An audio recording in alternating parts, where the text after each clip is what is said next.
एक छत्र अनेक वस्त्र म्हणजेच S2K। सदा सर्वदा सर्वांसाठी सर्वोत्तम कपडे मिळण्याचं एकमेव ठिकाण बुलढाण्याचे महावस्त्र दालन S2K। Mobile number 98 22 39 79 74।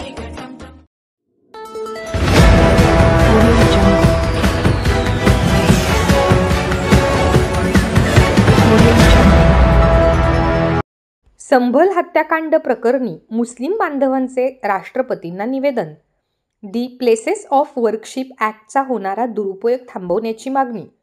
उत्तर प्रदेशमधील संभल येथे झालेल्या चकमकीतील मृतकांच्या नातेवाईकांना 50 लाख रुपये देण्यात यावेत, तसेच मृतकाच्या एका नातेवाईकाला नोकरी देण्यात यावी, तसेच या प्रकरणाची न्यायिक चौकशी करून आरोपींवर कारवाई करावी अशी मागणी बुलढाणा येथील मुस्लिम बांधवांनी राष्ट्रपतींकडे एका निवेदनाद्वारे केली आहे।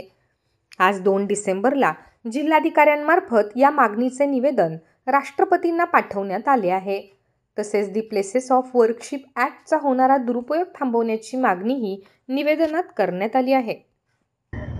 संभल के अंदर जो घटना हुई है उसका हमने आज राष्ट्रपति महोदय को कलेक्टर मार्फत एक निवेदन दिया है, जिसके अंदर हमने ये मांग की है कि पुलिस फायरिंग के अंदर जो 5 बच्चों की हत्या हुई है उसके घर वालों को उसके मुआवजे में 50-50 लाख रुपए दिया जाए और उन्हें एक सरकारी नौकरी दी जाए और आइंदा ऐसी कोई घटना अंजाम न दे, इसका राष्ट्रपति महोदय ने इसका संज्ञान लेना चाहिए। जिसके अंदर संभल के ताल्लुक से सही जानकारी दी गई है और मांग की गई है।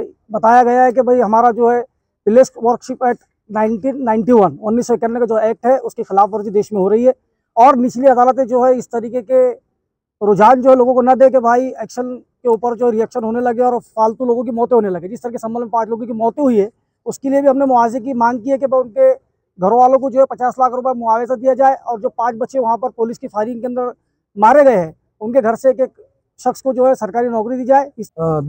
द प्लेसेस ऑफ वर्शिप ॲक्टचा जो दुरुपयोग होत आहे याच्यामध्ये स्पष्ट लिहिलेलं आहे की 15 ऑगस्ट 1947 नंतर जी वर्क प्लेस आहे तर त्याचा कॅरेक्टर बदलता येणार नाही किंवा त्याचा कॅरेक्टर बघता सुद्धा येणार नाही। या न्यायाच्या तत्वाचा सर्रासपणे जो दुरुपयोग बघितला जात आहे त्याला राष्ट्रपती महोदय यांनी थांबवावे। ज्याच्यावरून आज असं बघितलं जात आहे की 2 समाजामध्ये या कायद्याचा दुरुपयोग होत असल्यामुळे जे वैमनस्य निर्माण झाले त्याला थांबवता येईल आणि या ॲक्टचा तंतोतंत पालन करण्यात